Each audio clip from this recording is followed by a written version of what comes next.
Assalamualaikum warahmatullahi wabarakatuh. Hai Good Momies, ketemu lagi sama Evi. Di video kali ini kita pengen bahas banyak hal tentang susu. Simak ya Good Momies.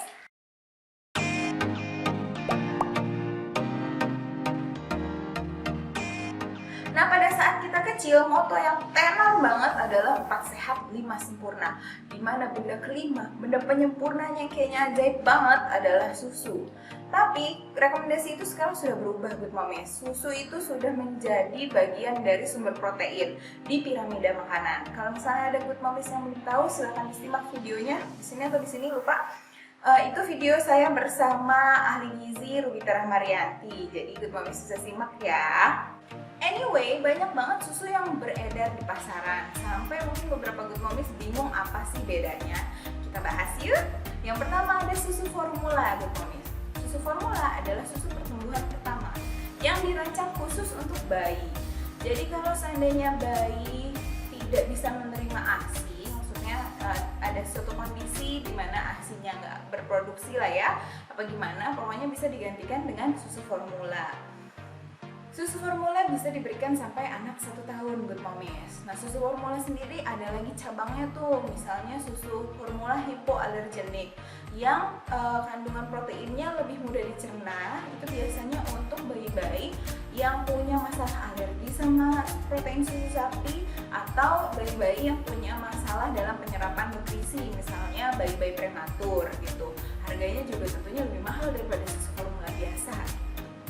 Setelah 1 tahun, anak boleh diberikan susu pertumbuhan namanya. Susu pertumbuhan ini adalah susu bubuk terfortifikasi. Terfortifikasi itu artinya adalah yang ditambahkan zat gizi yang biasanya ada angka-angkanya Good Momies. Jadi ini yang untuk 1 tahun sampai 3 tahun, yang ini untuk 4 sampai 6 tahun gitu.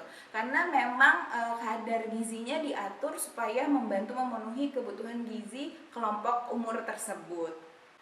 Nah, kalau susu formula tadi yang untuk bayi bisa diberikan berkali-kali dalam sehari. Ya iyalah, namanya juga kan bayinya cuma minum itu doang ya. Jadi ya bisa diberikan 2 jam sekali atau gimana aturannya, tergantung kemasan, tergantung susunya, tergantung bayinya umur berapa gitu kan. Nah, kalau susu pertumbuhan disarankan maksimal 2 gelas saja per hari Good Momies. Kenapa? Karena supaya tidak mengganggu nafsu makan si kecil. Kalau terlalu banyak minum susu, nanti takutnya dia kenyang di susu, jadi makannya jadi sedikit. Padahal anak 1 tahun itu harus 1 tahun ke atas maksudnya ya, itu harus banyak makan juga biar kebutuhan gizinya terpenuhi dari makanan juga. Jadi susu itu bukan sumber makanan utama gitu. Lalu selanjutnya ada susu UHT. UHT kepanjangan dari Ultra High Temperature. Jadi susu UHT adalah susu yang dipanaskan di temperatur tinggi 135 derajat dalam 2-4 detik. Jadi sebentar banget dipanasinnya. Itu kenapa sebentar? Supaya nutrisinya nggak rusak, tapi tetap dipanaskan untuk membunuh mikroorganisme. Nah, kalau susu UHT ini adanya kalau di supermarket, itu di bagian rak-rak yang tidak dipendingin, jadi rak biasa. Susu UHT sendiri nanti ada lagi yang namanya full cream, ada lagi low fat, ada lagi susu skim milk gitu ya. Nah, full cream, skim milk sama low fat itu hanya menunjukkan kadar lemaknya Good Momies. Jadi kalau low fat ya lemaknya udah dikurangi, skim milk itu hampir nggak ada lemaknya sama sekali. Kalau beli untuk anak, pilih aja yang full cream karena anak-anak kita butuh lemak ya Good Momies. Nggak usah khawatir takut anaknya gendut, nggak, anak butuh lemak. Susu UHT tidak cocok untuk bayi, jadi nggak boleh dikasih sebagai ganti susu formula mentang-mentang lebih murah, nggak bisa karena kandungan gizinya kurang bagus dibanding susu formula yang sudah difortifikasi tadi ya. Kalau susu UHT itu boleh diberikan untuk 1 tahun ke atas. Nah, temannya susu UHT adalah susu pasteurisasi atau pasteurized milk. Pasteurized milk ini bedanya sama UHT adalah suhu pemanasannya dan lama pemanasannya. Kalau susu pasteurisasi dipanaskan di suhu 72 sampai 85 derajat Celcius selama 10 sampai 15 detik. Jadi suhu pemanasannya lebih rendah daripada UHT. Karena suhu pemanasannya lebih rendah, itu membunuh mikroorganisme yang berbahaya buat kita aja, tapi nggak semua mikroorganisme terbunuh gitu ya, terhilangkan. Makanya disimpannya di rak-rak pendingin Good Momies karena shelf life-nya, daya tahannya itu sebentar. Jadi kalau di supermarket dia di kulkasnya, nah itu pasteurized milk. Secara nutrisi, pasteurized milk itu punya kalsium yang lebih mudah diserap tubuh. Jadi lebih sehat ya, tapi harganya sedikit lebih pricey, lebih mahal dikit. Terus juga nggak tahan lama karena harus disimpan di kulkas, nggak bisa tuh dibawa-bawa bekal kemana-mana gitu. Dan kalau kemasannya udah dibuka harus segera dihabiskan karena cepat basi. Baik susu UHT dan susu pasteurisasi, dua-duanya adalah susu sapi yang belum difortifikasi ya Good Momies. Jadi bedanya sama susu pertumbuhan itu tadi fortifikasinya. Nah mereka ini susu UHT sama pasteurisasi itu rendah zat besi Good Momies. Itu Good Momies harus aware ya. Jadi jangan kayak anak saya anemia padahal udah dikasih susu.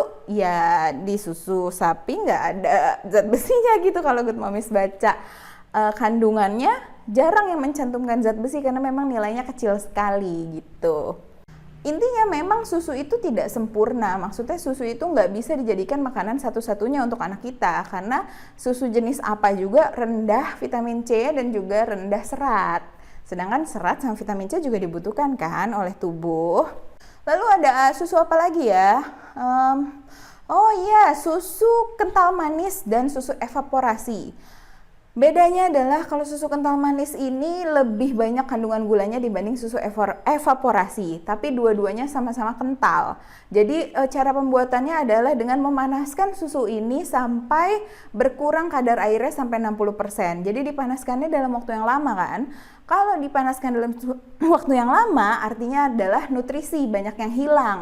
Jadi sebaiknya susu kental manis sama susu evaporasi itu dijadiin pemanis aja gitu, topping atau gimana gitu. Kalau misalnya makan roti pakai susu kental manis atau minum kopi, anak-anak juga jangan minum kopi sih ya. Jadi intinya bukan tidak bagus untuk jadi susu yang diminum sama anak-anak untuk menggantikan UHT atau susu pertumbuhan atau formula gitu, enggak ya. Susu kental manis bahkan diprotes gelar susunya gitu, harusnya jangan dibilang susu gitu, dibilang kental manis doang, apalagi tuh, ingat gak sih kasus itu? Ya begitulah. Jadi gimana nih, pilih yang mana buat si kecil? Ya tergantung seleranya si bocah, tergantung budgetnya kita, tergantung anaknya punya alergi atau enggak gitu. Jadi kalau kita memberikan susu ke anak, perhatikan juga reaksi tubuh si anak itu bagaimana. Apakah ada jadi mencret, atau malah jadi pupnya keras, atau dia malah gatel-gatel, keluar eksimnya, atau dia sesak napas, atau dia lemes terus. Itu bisa jadi ciri alergi susu atau lactose intolerance. Itu beda ya Good Momies. Kalau alergi susu itu alergi proteinnya pada susu sapi. Jadi kalau alergi susu itu berarti produk dairy turunannya susu itu nggak bisa dimakan semuanya. Tapi kalau lactose intolerance dia punya intoleransi terhadap gula dalam susu yaitu laktosa. Kalau itu biasanya masih bisa mencerna yogurt atau keju karena itu cenderung laktosanya sudah turun gitu. Nah syukur-syukur anak Good Momies diperhatiin nih, dikasih susu baik-baik aja. Itu alhamdulillah, berarti dia nggak alergi, nggak lactose intolerance juga. Lanjutkan beri susunya. Nah tapi gimana kalau misalnya anaknya nggak doyan nyusu? Bisakah anak kita sehat tanpa nyusu? Ya bisa dong, bisa banget. Tapi kecuali anak bayi ya, kalau anak bayi memang harus nyusu ASI atau nyusu formula. Karena kalau enggak ya makan apa? Maksudnya anak balita gitu. Kalau anak balita bisa dia tanpa nyusu, bisa sehat dengan syarat makanannya benar-benar harus beragam Good Momies. Ini saya cerita pengalaman pribadi sama si Zack ya. Zack itu waktu setelah selesai disapih dia nggak nyusu. Simply karena dia nggak suka.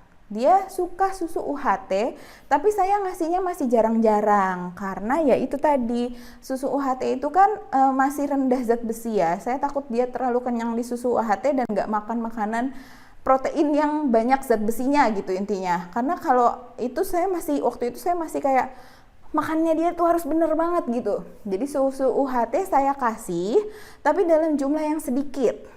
Yang kemasan kecil itu loh, itu pun nggak boleh lebih dari 1 sehari dan jarang-jarang nggak setiap hari minum. Tetap dia pertumbuhannya bagus ya karena alhamdulillahnya dia masih mau makan keju, masih mau makan yogurt, ikan segala macam. Pokoknya dia makannya gampang gitu, nggak picky dia. Tuh hal yang saya syukurin banget sih. Alhamdulillah tuh anak mau makan apa aja. Nah lalu datanglah neneknya nih.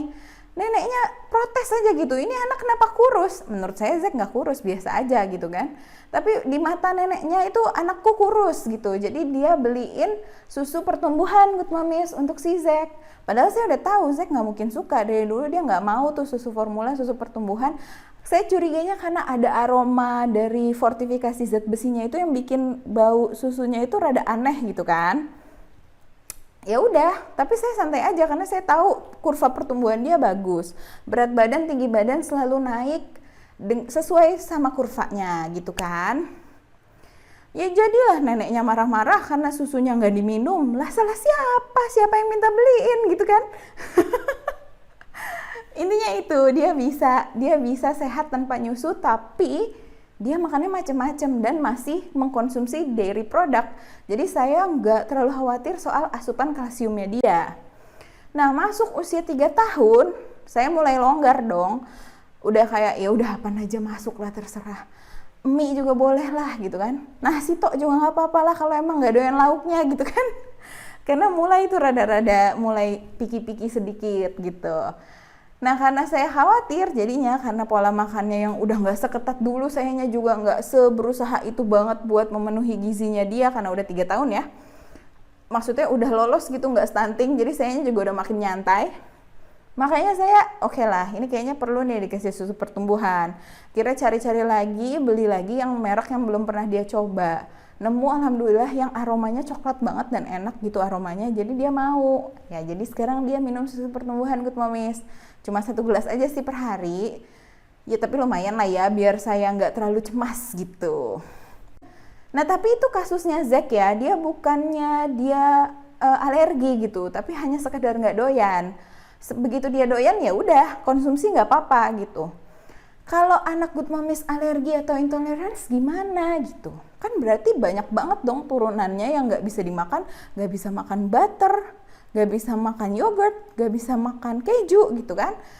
Kalau dairy itu kan kita tidak pungkiri bahwa itu adalah sumber kalsium yang sangat baik ya Good Momies. Kalau protein oke lah, bisa kita gantikan dengan mengkonsumsi sumber protein lain kayak telur, ayam gitu, masih banyak ya. Kalau kalsium bisa kita gantikan dari makanan, kayak misalnya makan kacang-kacangan, biji-bijian, ikan tapi yang sama tulangnya kayak sarden atau teri, terus apalagi ya, tofu, tahu, terus sayuran hijau, brokoli gitu. Itu bisa dapat kalsium dari situ, tapi berapa jumlahnya supaya tercukupi, itu pertanyaannya. Nah kalau misalnya anak Good Momies ternyata intolerance atau alergi, silakan Good Momies konsultasikan ke nutrisionis Good Momies, karena kalsium itu penting banget karena untuk kepadatan tulang, dan kepadatan tulang kita itu akan turun pada saat dewasa ke tua, itu terus-terusan turun, gak bisa ditambahin lagi. Jadi kalau masa tulangnya, bone density-nya, kepadatan tulangnya itu sudah jelek dari kecil, akan lebih mungkin terkena osteoporosis pada saat tuanya nanti Good Momies. Jadi supaya kita memastikan dia sehat-sehat saja sampai tua, lebih baik konsultasikan dulu ke nutrisionis. Gimana kalau mahal? Di puskesmas ada Good Momies. Nutrisionis itu ternyata ada di puskesmas. Saya baru dikasih tahu sama teman saya yang dia habis ke puskesmas karena lagi khawatir anaknya lagi susah makan. Jadi dia konsultasi ke nutrisionis di puskesmas dan itu gratis. Malah kalau misalnya anak kita tergolong gizi buruk atau gizi kurang, itu dikasih susu, katanya Good Momies dikasih susu gratis. Jadi harus dimanfaatkan tuh program pemerintah. Jadi kalau Good Momies ada kekhawatiran apa soal gizi, misalnya kayak tadi anak saya nih alergi susu, gimana caranya supaya kalsiumnya tetap terpenuhi ya, itu langsung tanyakan Good Momies, cek dulu di daerah Good Momies puskesmasnya ada nutrisionisnya enggak gitu. Nah, kalau Good Momies merasa informasi tadi bermanfaat, tolong dipencet dulu dong like-nya. Itu aja video kita kali ini ya Good Momies. Sampai ketemu di video selanjutnya. Wassalamualaikum warahmatullahi wabarakatuh. Bye!